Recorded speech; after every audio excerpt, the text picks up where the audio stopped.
Bir türküm olsun ağıtlar yakar, bir sözüm olsun destanlar yazar. Bir gülüm olsun solmadan dursun, hiç kırılmasın, koparılmasın, hiç kırılmasın, koparılmasın. Bir tanem, deli gibi severim seni ben, özüm gibi severim seni ben. Bu canıma can ederim seni bir tanem. Deli gibi severim seni ben, özüm gibi severim seni ben. Bu başıma tac ederim inan seni ben.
Bir yarim olsun, kalbimden vursun.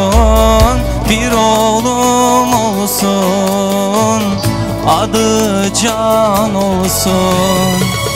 Bir gecem olsun seninle olan, ömrümü yanına bırakam kalan, ömrümü yanına bırakam kalan.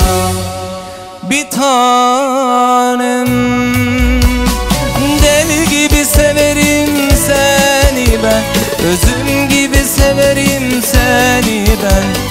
Bu canıma can ederim inan bir tanem. Deli gibi severim seni ben, özüm gibi severim seni ben. Bu başıma tac ederim inan seni ben. Seni ben, seni ben.